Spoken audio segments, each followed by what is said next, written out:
Olá, gente! Seja bem-vindo à nossa aula de física dessa semana. O tema é forças, né? Quando falamos desse tema, você se atenta que é uma palavra bem do nosso cotidiano, né? Nós sabemos que em tudo que nós fazemos no nosso dia a dia, nós aplicamos uma força. O simples fato de você empurrar um carrinho ali, você está aplicando uma força para que ele se movimente. Para você afastar uma cadeira, você aplica uma força. Para você caminhar, você aplica uma força. Para você puxar ali o cachorro, você aplica uma força. Para você praticar um esporte, você também aplica força. Para você abrir uma garrafa, você aplica força. Então, a força, ela está presente no nosso cotidiano, no nosso dia a dia, tá? Para o universo, os astros se moverem no universo como nós o conhecemos, é necessário a presença de forças. Então, força é algo assim bem que está bem presente no nosso cotidiano. Aqui nós vamos definir ela fisicamente. O que é que vem a ser? Força é uma grandeza física vetorial que surge devido a ações mútuas entre corpos que estão interagindo, provocando uma deformação no corpo. Então, é assim, quando corpos interagem entre si, acontece ali uma aplicação de uma força. E com isso, há uma deformação do estado desse corpo. Se ele estava em repouso, ele pode que ele adquira uma velocidade e uma aceleração. Então, ele vai sair do repouso e vai entrar em movimento. Se ele estava em movimento, apliquei uma força de resistência, fiz com que ele permanecesse em repouso, né? Voltasse ao seu estado de repouso, saísse do movimento e passasse ao estado de repouso. Então, toda vez que há interação de corpos aí e há forças entre esses corpos, eu tenho que ocorre uma deformação no estado desse corpo, tá certo? Quando nós falamos aqui que força é uma grandeza vetorial, cabe a nós caracterizar e diferenciar as grandezas físicas. Existem dois tipos de grandezas físicas, as escalares e as grandezas vetoriais. No caso, a força é uma grandeza vetorial. Mas o que vem a ser uma grandeza escalar? É aquela grandeza em que, para ela ser bem definida, é necessário apenas um módulo, que é o seu valor, e a sua unidade. E aí você falou o valor da grandeza e a unidade, você entendeu, conseguiu passar a mensagem. Por exemplo, se eu falo, são 8 horas, a pessoa que vai estar ali ouvindo vai entender que você está falando do tempo.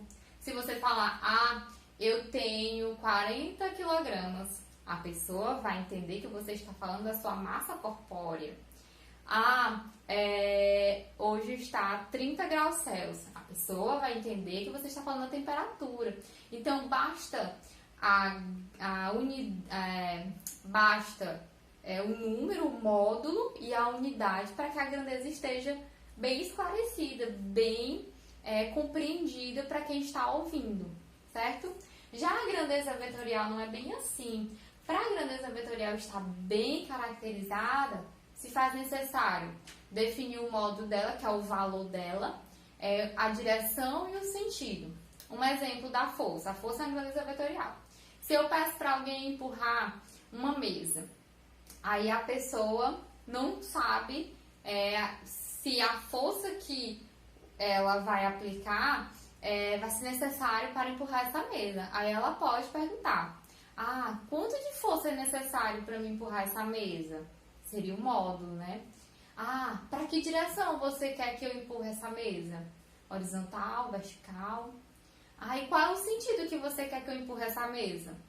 Para a esquerda? Para a direita? Então, para força estar bem caracterizada, é necessário o módulo, que é o valor dela, é necessário a direção e é necessário o sentido, que é o que caracteriza as grandezas vetoriais, tá certo? As grandezas vetoriais, elas são representadas por vetores, tá? E os vetores, eles são representados por uma letra, maiúscula ou minúscula, e em cima uma setinha, tá certo? Tem o A aqui, em cima tem uma setinha, é um vetor, vetor A. A força, ela é representada por um F maiúsculo e uma setinha em cima, que é o vetor força. E graficamente, os vetores são representados por setas, onde nessas setas está caracterizado o módulo, o sentido e a direção, Observem aqui, ó. Nessa figura, eu tenho uma seta. Essa minha seta aqui representa graficamente um vetor. O vetor V. Olha só, o V tem uma setinha em cima. O módulo do meu vetor é representado apenas pela letra V. Esse módulo é o tamanho da minha seta. Então, o tamanho da seta é o módulo, é a medida do vetor. A pontinha da seta aqui indicando para onde ela está indo é o sentido do teu vetor. E como ela está no espaço, localizada no espaço, é a direção do teu vetor. Então, o vetor ele possui essas três características aí: módulo, sentido e direção. Atentem para isso, tá? Importante. Tipos de força. Existem dois tipos de força: força de contato e força de campo. Força de contato é aquela em que os corpos entram em contato entre si, tá? Exemplo, ao empurrar um carro, para o carro se movimentar, para que tenha ali uma força, foi necessário que acontecesse um contato aí, né? Forças de campo são aquelas em que não precisa ter o contato entre os corpos, mas sabemos que está acontecendo. As forças de campo são de três tipos: força gravitacional, por exemplo, a Terra atraindo a Lua. Não precisa a Terra e a Lua entrar em contato, mas existe ali uma força entre elas, uma força de atração, tá? É a força gravitacional. A força elétrica também é um tipo de força. Eu tenho ali, ó, por exemplo, prótons, dois prótons. Eles têm cargas elétricas iguais, né? Positivas. Eles, se são cargas eletricamente positivas iguais, então vão se repelir. Então não vão nem chegar próximo um do outro, vão se repelir. Vai ter uma força ali de repulsão. Então é uma força de campo. E força magnética, que é a força que há, por exemplo, nos ímãs, né? Você pega um ímã e tenta encostar no polo de outro ímã. Você sente ali uma dificuldade, porque existe uma força ali entre eles de repulsão, tá? E é isso. São os tipos de força, tá? Força resultante. Força resultante é a força que substitui todas as forças que atuam em um corpo, tá certo? Então, eu tenho um corpo e nele está agindo várias forças. Eu posso substituir todas essas forças por uma força apenas, chamada de força resultante. Como é que eu obtenho essa força resultante? É obtida através da soma vetorial das forças que atuam no corpo. Aqui, no nono ano, nós estudamos apenas forças com mesma direção, tá? Quando vocês chegarem lá no primeiro ano, vocês vão estudar forças em que vão ter direções diferentes. Aí já entra a presença de ângulos, tá? Vocês vão ter que usar os conhecimentos de vocês sobre ângulos, cosseno, seno, decomposição de vetores, que nós vamos ver só no primeiro ano. Mas aqui nós vamos estudar somente a noção de como é que eu encontro a força resultante de forças que estão interagindo aí na mesma direção. Ó, um exemplo aqui, ó. Eu tenho, no meu exemplo A, eu tenho duas pessoas empurrando um caixote. Estou aplicando uma força F1, essa pessoa 1, e o 2, a pessoa 2 está aplicando uma força F2, tá? Estão na mesma direção. Que direção é essa? Horizontal. E está no mesmo sentido, né? O pontinho da seta vai dizer o sentido, ok? Estão no mesmo sentido, sentido para direita, certo? Então, como é que eu substituo essas duas forças aqui por uma só? Somando elas. Elas não estão no mesmo sentido? Então, eu somo. Então, a força resultante aí que vai substituir essas duas é igual à soma vetorial da força F1 mais a força F2, tá certo? Então, a força resultante é essa daí. Se estão no mesmo sentido, eu apenas somo os módulos de cada força. Então, o módulo da força resultante vai ser igual, ó, o módulo de F1 mais o módulo de F2. Lembrando que aqui eu não tenho uma setinha em cima, observem, né? Então, se eu não tenho uma setinha em cima, significa que eu estou representando o módulo, o valor apenas, tá certo? Quando eu represento com a setinha em cima, eu estou representando o vetor, ok? Direção horizontal, ó, a força resultante vai ter a mesma direção das duas forças, horizontal. Sentido, o sentido aí, ó, das duas forças é para a direita. Então, o sentido da força resultante vai ser o mesmo, para a direita. Ok? Beleza? Então, vamos para o segundo caso, que vocês também vão encontrar. Forças com mesma direção, ó, no caso aqui é direção horizontal, só que em sentidos opostos. Beleza? Ó, observem aqui. No caso B, eu tenho esse homem 1 aqui está empurrando para a direita e o 2 está empurrando para a esquerda. Eles estão empurrando na mesma direção, horizontal, só que em sentidos opostos, certo? Então, como é que eu vou obter a força resultante? Subtraindo esses dois vetores aí. Então, a força resultante vai ser igual ao vetor da força 1 menos o vetor da força 2. Eu vou subtrair. O módulo, que é o valor da força, é o módulo de F1 menos o módulo de F2. A direção é a mesma das forças aí, ó, horizontal. E o sentido é para a direita. O sentido, gente, da força resultante, quando eu estiver em sentidos opostos nessa situação, sempre vai ser o sentido da maior força, tá? Observe aqui, ó, F1 não é maior do que F2? Olha o tamanho de F1, olha o tamanho de F2. Então, a força F1 está para a direita, é maior do que a força F2. Então, a força resultante vai ser para a direita. Beleza? Então, é assim que a gente calcula a força resultante. Força resultante é muito importante, viu? Porque ela vai facilitar muito a nossa vida. Em vez da gente representar várias forças agindo no corpo, representamos todas elas por apenas uma força. Passando aqui, observações a serem destacadas. Vamos lá, primeira.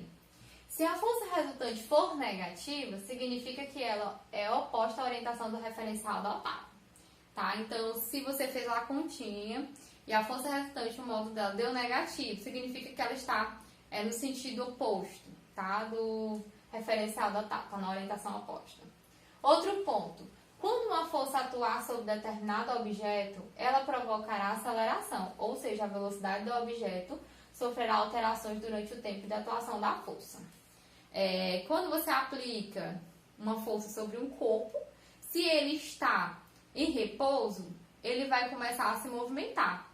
Então, ele vai adquirir uma aceleração, ou seja, a velocidade vai variar.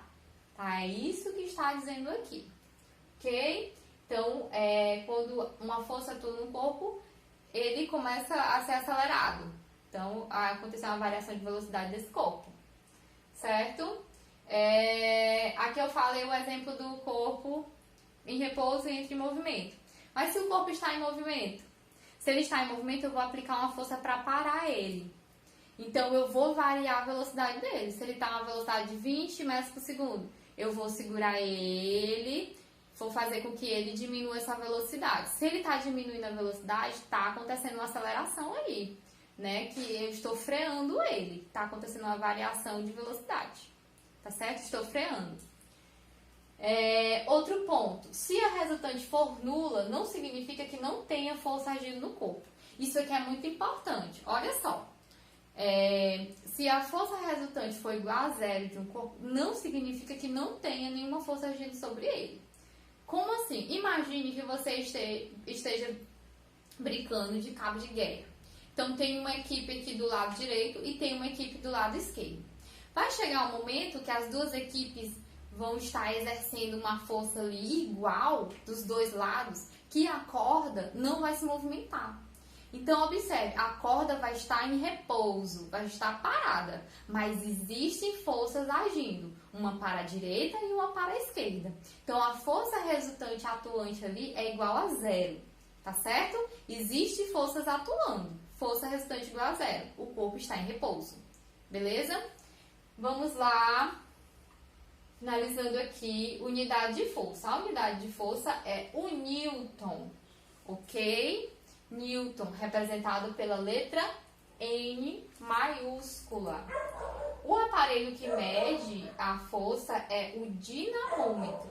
E eu coloquei aqui o aparelho que mede porque é uma questão que eu já vi em vestibulares, viu? prestem atenção, é importante você saber qual é o aparelho que mede força, chamado de dinamômetro. Olha aqui os dinamômetros. Aqui eu tenho uns mais modernos, né, que são digitais. E aqui eu tenho uns mais simplesinhos, que medem pequenas forças. Tem uns que medem forças enormes, toneladas, né, para materiais com muita massa. E como é que funciona esse dinamômetro, né? Ele tem uns ponteirozinhos aqui, que é graduado em Newton. E o sistema dele, básico, é que dentro tem uma mola. E essa mola, quando o corpo é colocado aqui na pontinha, ó, que é um ganchozinho, ele vai fazer com que essa mola sofra deformação. Então, essa deformação aí é que vai te dar a informação da força que esse corpo que está conectado ao ganchinho vai fazer. Então, o dinamômetro é basicamente isso. Ele tem uma molazinha aqui que ela é deformada e vai te dar a informação da deformação que vai ser que vai estar medindo aí numa escalazinha graduada em Newton, tá certo? Então, gente, no mais é isso.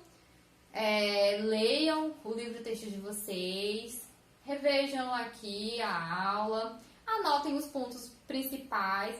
Tentei pincelar aqui os pontos mais importantes rapidinho, para a aula não ficar tão cansativa. E assistam a aula e se vocês quiserem comentar alguma coisa abaixo do vídeo para tirar alguma dúvida ou alguma coisa, eu vou ficar atenta e vou estar observando. Então, até mais e estudem, tá bom?